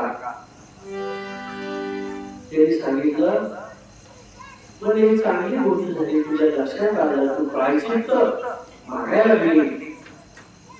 प्रायश्चित्त मागायला गेल्यानंतर त्यावेळेला माणसाच्या मनाची शुद्धता झाल्याशिवाय तो प्रायश्चित्त घेत नाही. बघा, जेव्हा मनाची शुद्धता होते त्यावेळेला तू प्रायश्चित्त मागतो. तो पण तुझं मन गढूळ आहे, तो पण तो प्रायश्चित्त घेणार नाही, तो चुकीची सुधारणा करू शकणार नाही. आणि तिथं उपयोगी काय येतं? तुमचं पूर्वपुण्य. त्या गोष्टीचे प्रायश्चित्त घेण्यासाठी मनाची शुद्धता होते. वाटतं की आपल्याला त्यातून मुक्त व्हावं, हा जो क्षण असतो हा अत्यंत महत्वाचा असतो. आणि ब्राह्मणोवाने सांगितलं की तुझ्या मनाची शुद्धता झाली म्हणून तू प्रायश्चित्त मागायला लागला. बघा, मनाची शुद्धता का झाली त्याची विचार. थोडा वेळाचा सत्संग मिळाला आणि शिवपुराण कथा थोड्या वेळासाठी ऐकली, एक कथा ऐकली तर जीवनाचं मोठं लक्षात आले. प्रायश्चित्त, जीवनाबद्दलचं प्रायश्चित्त घेण्याचं, सगळ्या पापाचं प्रायश्चित्त घेण्याचं तिच्या लक्षात आलं एक कथा श्रवण केल्यामुळं. आणि मग जर सगळ्या कथा श्रवण केल्या तर माझ्या जन्माचा उद्धार होणार नाही का असं त्याचे शरीर वाटायला लागलं. सामर्थ्यानं आपल्या त्याबद्दल घडला. सगळ्या कथा श्रवण जर आपण केल्या, संपूर्ण शिवपुराणाचं श्रवण केलं तर आपला उद्धार झाल्याशिवाय राहणार नाही. म्हणून ती शरण आली ब्राह्मणाला आणि म्हणजे तुम्हीच माझी माता, तुम्हीच माझे पिता, तुम्हीच माझे गुरु, सर्व काही तुम्हीच. मग तुमच्या घरी आता सगळं समर्पण आहे. जीवनाची अत्यंत महत्वाची गोष्ट कोणती? नातं कुठलेले असले, पती पत्नीचं असलं, गुरु शिष्यांचं असलं, देव भक्तांचं असलं, त्याचं महत्वाची गोष्ट कोणती? समर्पण. कोणती गोष्ट? समर्पण पत्नीनं पतीला समर्पण केलं. काय समर्पण करायचं? त्यातून तुला समर्पण करायचा, 10 रुपये समर्पित करायचे का? पूर्णत्वानं सर्वस्व अर्पण करायचं. पूर्णत्वानं आपली काय वाचल्यामुळे समर्पण सगळं करायचं. समर्पण केल्यानंतर काय होते? तुमचा अधिकार नाही तुमच्या शरीरावर द्यायला किंवा तुम्ही आग्रह करायला तुमचं समर्पण काय? एवढ्या पोलीसचा समर्पण दिली 150 समर्पण थोडी फुलांनी एक संपली एक पाकळीवर काम काढला. संपूर्ण देहाचं समर्पण करावं. पतीला पूर्ण समर्पण करावं लागतं. म्हणजे तिच्या देहावर तिचा अधिकार कोणाला राहिला नाही. भक्तानं पूर्णपणे समर्पण भगवंताला करायचं असतं. मग त्याच्या देहावर त्याचा अधिकार राहिला नाही. शिष्याने पूर्णपणे समर्पण पूर्ण करायचं असतं. मग त्याचा अधिकार त्याच्या देहावर राहिला नाही. ह्याला समर्पण म्हटलेली. तुम्ही म्हणतात आचार्य आलो कसं त्याचा काय त्याला उद्या नाही आधी जाऊन म्हणलं मला घालायला किती चिंता होती.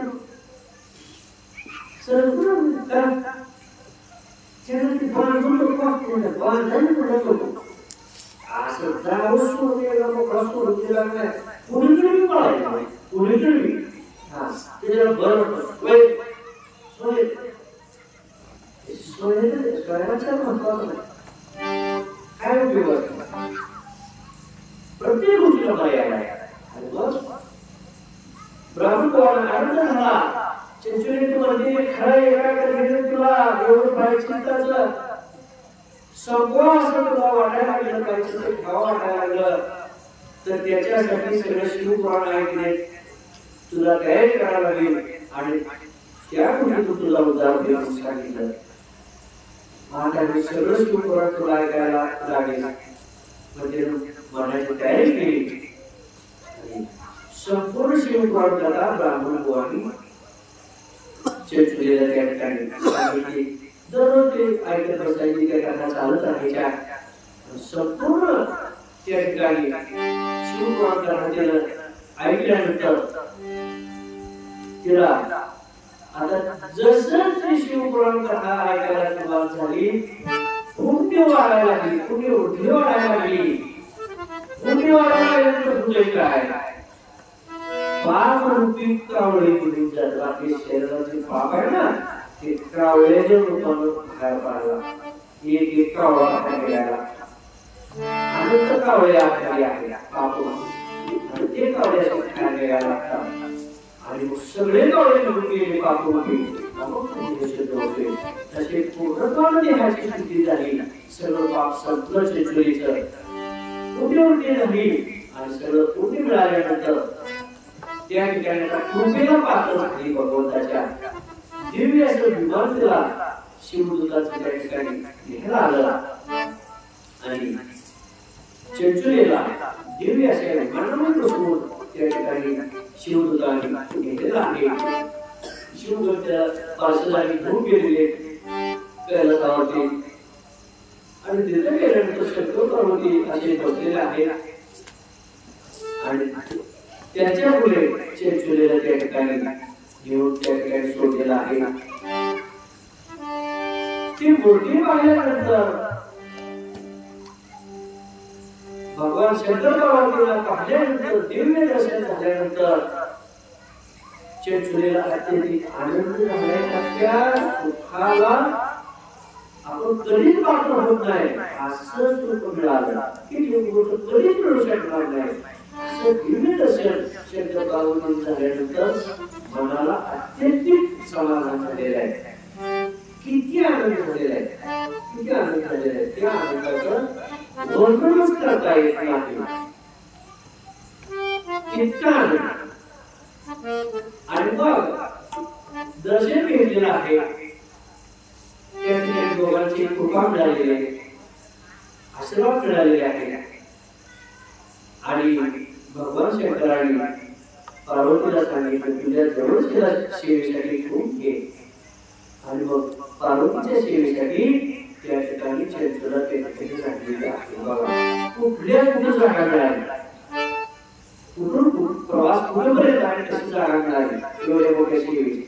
आणि सेवेला सुरुवात झाल्यानंतर एके दिवशी पार्वती चंचुलीला म्हणते तू अतिथी सेवा माझी खूप चांगली करत आहे, मग तुला काय पाहिजे अशी ती मागणी देईल काय, तुझी काय इच्छा आहे तुला मी ती पूर्ण करायला तयार आहे.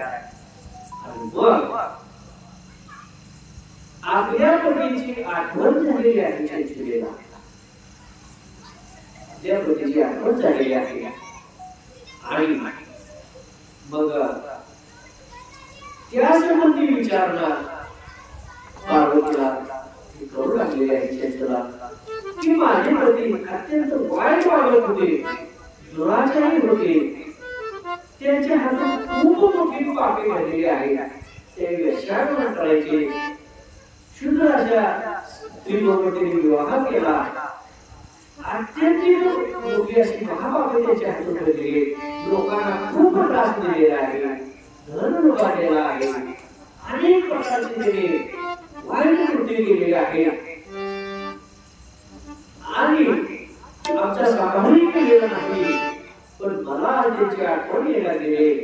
अशा माझ्या पतीचं पुढं काय झालं, कारण नंतर मृत्यू पावल्यानंतर पुढं काय झालं ते पुढं आहे हे मला सांगा, असा प्रश्न पार्वतीला केलेला आहे चंचुलीने.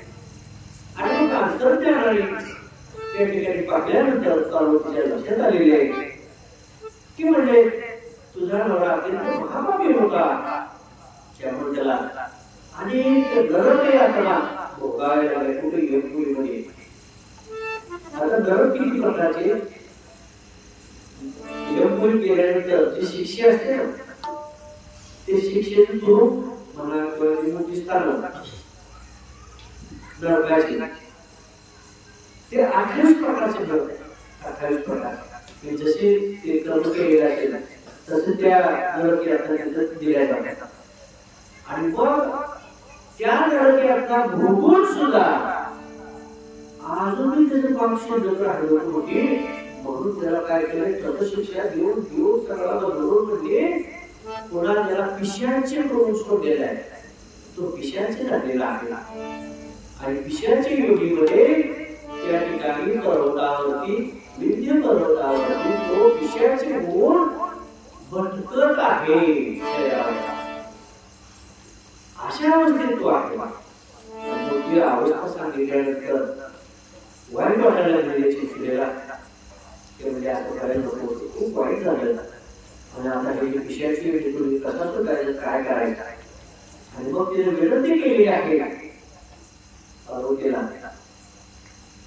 की म्हणजे माझ्या पतीला त्या पिशाची मुक्त होण्यासाठी तुम्ही काहीतरी मार्ग काढा आणि त्याची ती सुटका करा. पार्वतीने सांगितलं तुझं पाप कशामुळे संपलं चंचुले, एक कथा ऐकल्यानंतर तुला प्रायश्चित्त घ्यावं असं वाटलं आणि नंतर सगळं शिवपुराण कथा ऐकल्यानंतर तुझ्या पापाचं पूर्ण समाप्ती झाली. आणि मग तुला या ठिकाणी पाप संपल्यानंतर सेवा मिळाली, हे दिव्य भोग तुला मिळू लागले. आणि त्याला तर कसलाही सत्संग घडलेला नाही. आता त्याला शिवपुराण ऐकायला मिळाल्यानंतर त्याची पापातून निवृत्ती होईल, तो पापमुक्त होईल आणि मग त्याला उद्धार होईल म्हणून सांगितलं. बरोबर अडचण काय आहे, तुम्ही त्याला शिवपुराण ऐकवा, तुम्ही व्यवस्था करा. आपल्याला सल्ला सांगितलं असं करावं लागतं, मला आमच्यानं काय होतं तुमचं करायचं आणि कोणी चंचूला म्हणते पार्वतीला तुम्ही म्हणताय तर तसं माझ्या पतीला शिवपुराण ऐकवा आणि त्याचा उद्धार करा. मग भगवंताला आणि पार्वतीला काय केलं आहे ठरवलं आणि देवाच्या मनात येथे कोणाचे चालना आणि मग त्याच्यात कोण आहे माहित आहे कोण आपण चांगला म्हणतोय कोण तुझी पारायणात चांगलं सांगणार आहे कोण वाद्यवाद चांगलं करणार आहे कोण स्वयंपाक करणार चांगला आहे त्याला माहिती तसं म्हणजे या कथा शिवपुराण सांगायचं आहे कोण सांगणार आणि मग पार्वती तिथे बारके बोल प्राप्त नाही लय मोठा विषय आहे बारका बोलायचं काय करायचं बारक्या बोलायचं करत असते काही नवरात्राची समाप्ती करते नवरात्र घरी बसवली तर काही वाचन करते ती दिसत आगळी त्याच्यावर आपली पाडवा बहुत पळवली त्यासोबत उठले नाही तसं तिथं पार्वतीने ठरवलं आता म्हणजे त्याच्या उद्धारासाठी शिवपुराण कथा ऐकायची आहे आणि मग तुंबरू त्या तुंबरूला बोललेला आहे हा भगवान महर्षी नारदाचा तो जोडदार आहे हा तुंबरू आणि त्या तुंबरूला बोलवून घेतलेला आहे पार्वतीनं आपल्याला वेगवेगळ्या कशाला बोलवलं म्हणून त्याला आनंद वाटला की काय काम आपल्याकडे काढले बघा नुसतं बोलवलं तर त्याला आनंद वाटला आपले वाटलेला खूप विषय वागली कशासाठी आपल्याला बोलत असेल आणि मग आनंदाने तो मोठ्या पार्वतीने गेला नमस्कार केला म्हणजे काय बोलवून केले माझ्यासाठी गरीबाला म्हणजे तो तुझ्याकडे मोठं काम आहे काय काम आहे ही चेचुला तिचा पती बिंदू नावाचा तिचा पती होता अत्यंत जरासंध पापी होता आणि त्याला अत्यंत शिक्षा होतो गर्भयातना बघून तो विषयाचे बोट विद्ये पर्वतावरती त्या ठिकाणी विषयाची एवढी भटकंती करतोय काय आलेला आहे त्याला त्या विषयाची मुक्तता होण्यासाठी तू जाऊन शिवपुराण कथा त्याला सांग ही जबाबदारी तुझ्यावर सोपवण्यासाठी तुला बोलवलेलं आहे ठीक आहे म्हणजे काय हरकत नाही आणि मी दिव्य विमान घेतलेलं आहे आणि जाताना बरोबर शेतकरीलाही पाठवलेलं आहे आणि दोघेही जावा त्या ठिकाणी आणि ते सगळं कार्य करून घ्या मग तू बरोबर त्या ठिकाणी विमानामध्ये बसून आलेला आहे आल्यानंतर चर्चलाही त्याच्याबरोबर आलेले आहे विद्य पर्वतावरती विमान उतरलेलं आहे दोघे खाली उतरलेले आणि मग ते शोध घेतल्यानंतर तो विषयाची व्यक्ती आपला पती खेळायला लागलेला चेचुलीने बघितला आखाडा विखाडाचं स्वरूप आहे भटकंती चालू आहे त्याची ओरडतोय आरडतोय काय कळले नाही काय बोलतोय काय नाही कळले नाही आपण कोण आहोत हे काय कळले नाही अशा अवस्थेत तो त्या ठिकाणी भटकतोय ते बघितल्यानंतर अत्यंत दुःख झालेलं आहे चेचुलीला किती वाईट अवस्था माझ्या पतीची झालेली आहे असं तिला वाटलं आणि तो मुलगी हा विशेष वेळेत असलेला हा जो बंदूक आहे चेचुलीचा पती त्याला पाशामध्ये बांधलेला आहे आपण जसं जावेत बांधतोय का तसं पाशामध्ये बांधून त्याला त्या ठिकाणी बाजूला आणलेला आहे आणि एका ठिकाणी असा मोठा मंडप देऊन त्या मंडपात आणून त्याला बांधून त्या ठिकाणी ठेवलेला आहे विषयाची मिटून काढण्यासाठी तुंबरू शिवपुराण सांगायला आलेला आहे हे वृत्त त्या पर्वतावरील सगळ्या ऋषी मुनींना कळल्यानंतर आनंद झाला आपण सुद्धा शिवपुराण कथा ऐकायला जाऊया इतक्या दिवसांनी इतक्या मोठ्या महात्म्याने तुंबरूचं आपल्याला हे शिवपुराण ऐकायला मिळते सगळ्या आनंदाने अनेक ऋषी मुनी मंडपात येऊन शिवपुराण कथा त्या ठिकाणी ऐकत बसलेले आहे नमः शिवाय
ऐकण्याची व्यवस्था केलेली आहे. स्वतः सगळ्याला दिलेला आहे त्या गोष्टी उपरांत विषय केलेला असलेला हा बिंदू भाषामध्ये बांधून आणून त्या ठिकाणी मंडपात बसवलेला आहे. सगळे ऋषी मुनी त्या ठिकाणी कथा श्रवण करत आहेत आणि जसजसे कथा श्रवण करू लागला तसतसा त्या विषयाची युनिटून बिंदू नावाच्या ब्राह्मणाची सुटका झालेली आहे. चैतन्याच्या पतीची सुटका झालेली आहे. तो विषयाची युनिटून मुक्त झालेला आहे. त्याचं पाप सर्व संपल्यानंतर त्याचा दिव्य अशा प्रकारचा देह अत्यंत तेजपूर्ण अशा प्रकारचा देह त्या ठिकाणी शरीर असं चमकायला लागलेलं आहे. सुवर्ण कांती झालेली आहे आणि अत्यंत पुण्य त्या ठिकाणी त्याला मिळालेला आहे. देह चांगला झालेला आहे. अत्यंत तेज त्या ठिकाणी देहावरती आलेला आहे. पूर्ण तो पापमुक्त झालेला आहे आणि त्याचा उद्धार झालेला आहे. हे झाल्यानंतर कथा संपल्यानंतर विदुरला घेऊन त्या ठिकाणी चैतन्याला आणि विदुरला घेऊन तो पुन्हा विमानामध्ये येतोय आणि कैलास पर्वतावरती आणून त्या ठिकाणी दोघांनाही सोडले जाते. भगवान शंकरा पार्वतीजवळती त्यांना दोघांनाही सोडले जाते. शंकर पार्वतीचं दोघांनाही दर्शन झालेलं आहे. दिव्य असा देह पापमुक्त होऊन अत्यंत तेजपूर्ण देह तयार झालाय. चैतन्याला आपल्या पतीची एक चांगली अवस्था प्रभूच गेलेली अवस्था पाहिल्यानंतर अत्यंत त्या ठिकाणी आनंद झालेला आहे आणि भगवान शंकराने दोघांनाही कृपाशीर्वाद दिलेले आहे. पार्वतीने कृपाशीर्वाद दिलेले आहे आणि त्या बिंदूला पुढची सेवा करण्यासाठी भगवान शंकरांनी पार्षद म्हणून त्या ठिकाणी नेमलेले आहे. बघा, पार्षद म्हणजे भगवान शंकराचा सेवक. चोपदार होता भगवान शंकराचा पार्षद म्हणून म्हणजे जे अनेक पार्षद असतात अनेक वेगवेगळ्या सेवा करणारे पार्षद असतात. तसं पार्षद म्हणून या बिंदूला त्या ठिकाणी भगवंतांनी योग्य केलाय आणि ती सेवा दिली. म्हणजे अत्यंत वाईट असलेला हा बिंदू त्याला मिळालेली ही परमगती त्याच झालेलं आहे पापमुक्ती. विषयाची झालेली त्याची मुक्ती, जीवनाचा झालेला उद्धार हे सगळं कशामुळे घडलेलं आहे? कथा श्रवणामुळे घडलेलं आहे. कथा श्रवणामध्ये काय होते तर भगवंत स्वतः भगवंताची उपस्थिती त्या ठिकाणी असते. भगवंताचं आगमन झालेलं असतं, त्याची उपस्थिती असते आणि त्यांचा जो दिव्य प्रकाश आहे भगवंताचा तो आपल्या मनावरती पडत असतो, आपल्या अंतःकरणावरती पडत असतो आणि मग त्यामुळे आपल्या अंतःकरणाचा अभ्यास संपला जातो आणि तिथे उजेड निर्माण होतो. ज्ञानरूपी उजेड त्या ठिकाणी निर्माण होतो आणि म्हणून हा कथा श्रवणाचा भाग अत्यंत महत्वाचा आहे. 5 दिवस ही कथा त्या ठिकाणी चालणार आहे. आजचा पहिला दिवस आहे.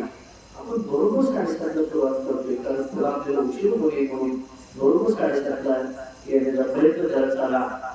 ह्या कथामृतातून जे सेवन होणार आहे त्याचा तुमच्या जीवगतीला उद्धार होण्यासाठी, तुमच्या जीवाचा उद्धार होण्यासाठी, मोक्षाला जाण्यासाठी आणि दोन्ही गोष्टीची प्राप्ती तुम्हाला होईल.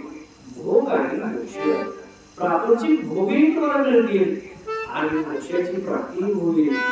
सगळा स्वार्थ आणि परमार्थ, प्रपंच आणि परमार्थ दोन्ही गोष्टींची तुम्हाला त्या ठिकाणी फायदा लाभ होणार हा दोन्ही गोष्टीचा होणार आहे. प्रत्येक गोष्टीचा विचार सांगितलेला आहे शिवतत्वामध्ये, शिवपुराणामध्ये. प्रपंच करत असताना दान किती करावं इतर पण सगळ्या गोष्टी सांगितलेले. किती दान करावं, आपल्या प्रपंचाच्या उत्पन्नाचं दान किती करायचं तर 3 भाग करायला सांगितले. मिळालेले उत्पन्न आहे, मिळालेले उत्पन्न त्या उत्पन्नाचे 3 भाग करायचे.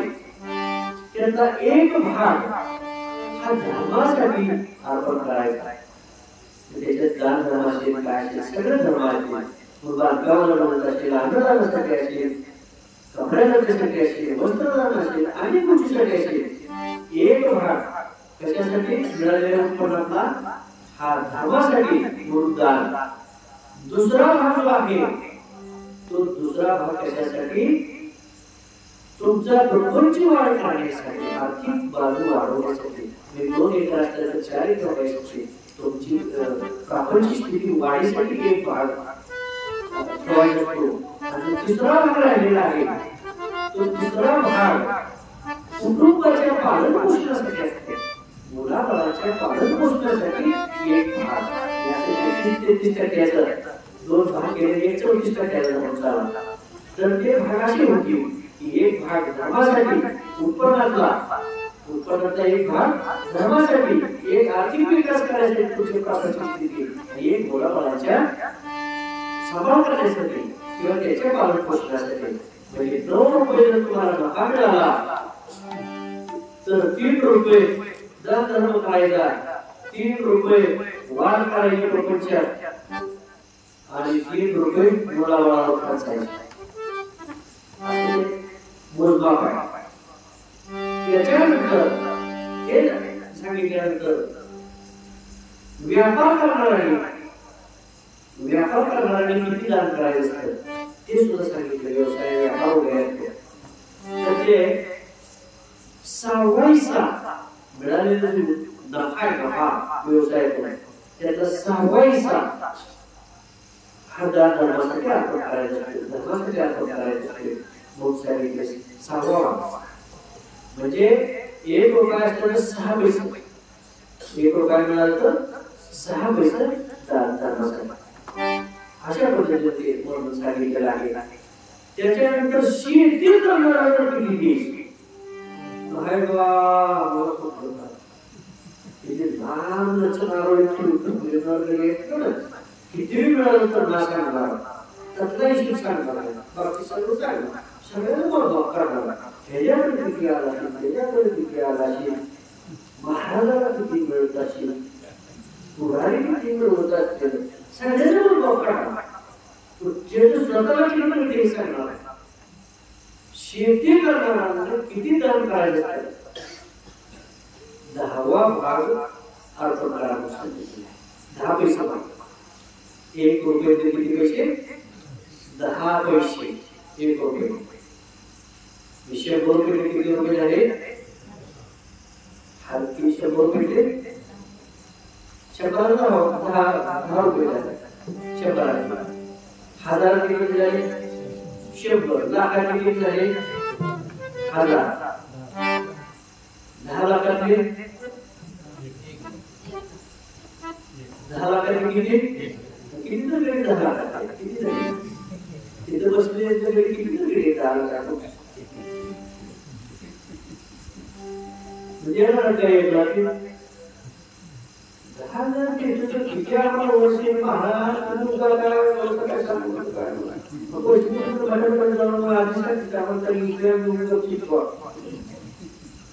व्यापाराला गेले होते व्यापार जनावरांना सांगू नको हे व्यापारी असं कापडा काही खात असं दोघं एकमेकाला सांगतील व्यापारी केवढ्याला गेली केवढ्याला गेली ते जनावर त्याला नफा किती गुप्त सगळ्या गोष्टी एवढ्या गुप्त उत्तर ठेवते. अजून बाकी प्रपंचाचं दान देते कोण सांगायला लागले तर ह्या गोष्टी अत्यावश्यक नाही. दान केलं तर काय विश्वास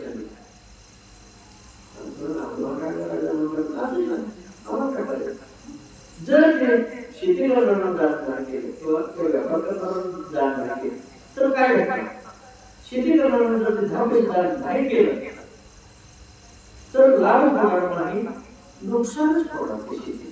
नुकसान होणार, फायदा होणार नाही. व्यवसाय करणारा नसला व्यवसाय तोट्याचा. तुम्ही लक्षात घ्यायचे, तुम्हाला एक अनुभव मिळेल. आपल्याविषयी संख्येनं कमी मुलं मारवली, त्यांची संख्या अत्यंत कमी आहे, पण त्याची बंधनं शिकायला कशी तेवढी बघा, त्याची बंधनं शिकायला कशी तेवढी बघा, आणि त्याची उत्सव किती मोठी आहेत का हे निर्माण चालले. ते 6 पैसे काढते नाही व्यापाराला, सहा पैसे काढते किती असेल लाख तेव्हा कोट्यावधी दान करते, काही लाखाचा करते, काही कोट्यावधी दान करते. म्हणून त्याच्यासाठी तरी धार्मिक कार्य मोठ्या स्वरूपात आपले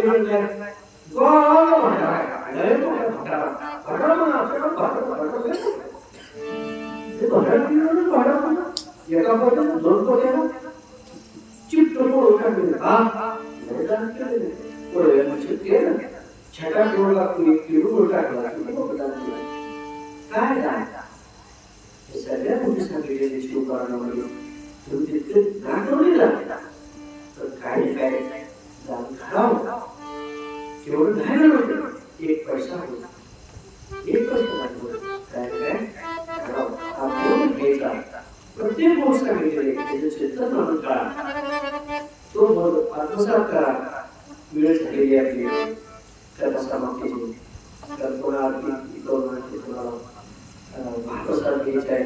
आज सोमवार आहे, काय म्हणजे आम्ही सोमवार सोडलाय हा महाप्रसाद घेत हा त्या शिवपुराण कथेचा महाप्रसाद असतो. त्यामुळे सोमवार सोडलेला असला तरी तुम्ही हा महाप्रसाद घ्यायचा. खायला गेलं पडायचं नाही, काय बोललं नाही, पण श्रवण करायचं, पण मनन करायचं, चिंतन करायचं. पहिल्या भागाची समाप्ती इथंच करूया. एक बोटाच्या ह्या भागातून लक्षात घ्या की मनाची अवस्था तयार करा. मनाच्या ठिकाणी अंतःकरणाच्या ठिकाणी शुद्धता करून उद्याची कथा श्रवण करण्यासाठी या आणि भगवंताचा जी सर्व वस्तू आहे त्याच्या चिंतनासाठी मनाची तयारी करा. आणि थोडा सुधारण्याचा उपाय पश्चाताप करून आपल्याला काय सुधारणा होते याचा विचार करा. मग तुम्ही निश्चितपणे तुमचा उद्धार झाल्याशिवाय राहणार.